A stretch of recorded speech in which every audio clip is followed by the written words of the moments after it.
So, in today's world, there's a lot of changes going on within the world since the new president has came back into office. And my debate topic for today that I chose to talk about is if all women should have access to safe and legal abortion.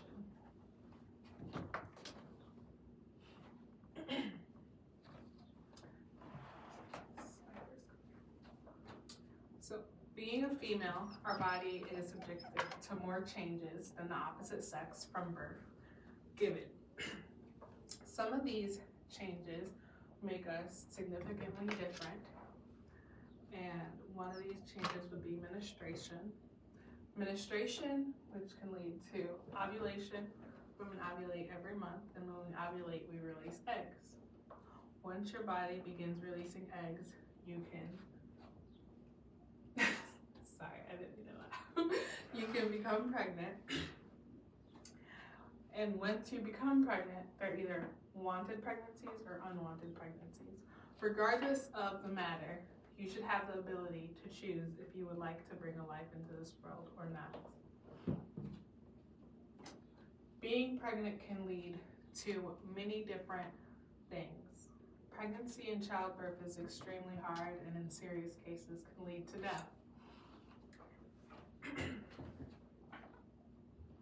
When we think of everything that it encounters to bring a child into this world, during labor, it's equivalent to 256 bones being broken at the same time if you get a labor that is not drug-induced, where you would feel all the pain.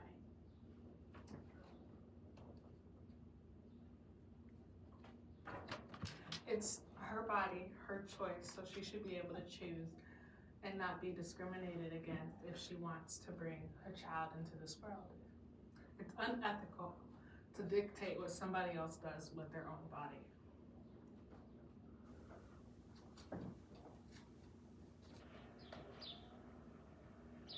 When we think about abortions, we don't think that there's criminalized abortion and safe abortion. If we take the access away from women, we will begin to see a rise in criminalized abortion, which used to be very popular back in the 80s and 70s when abortions were looked down upon. When these rates go up, they significantly affect women of color more because they go to significant measures to terminate their pregnancies. By drinking bleach, putting castor oil in their bodies, going to home clinics that practice these unsafe abortions.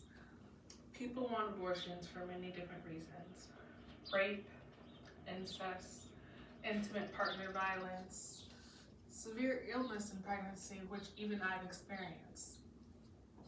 Given these matters, why do we take the access away from women when they were born?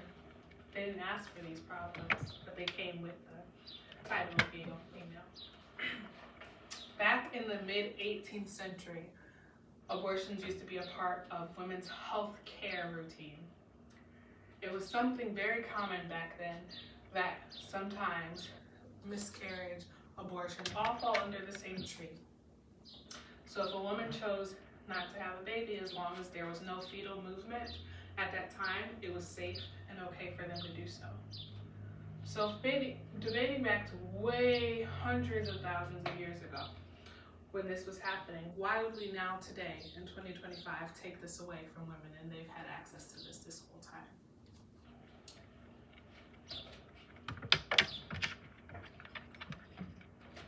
It's a human right. It's a part of human nature. We should all be able to make our own decisions. Not every person has the mental capacity to raise a child. When you're raising a child, it does not just stop after giving birth to them. It's a mental, a physical, and an emotional toll.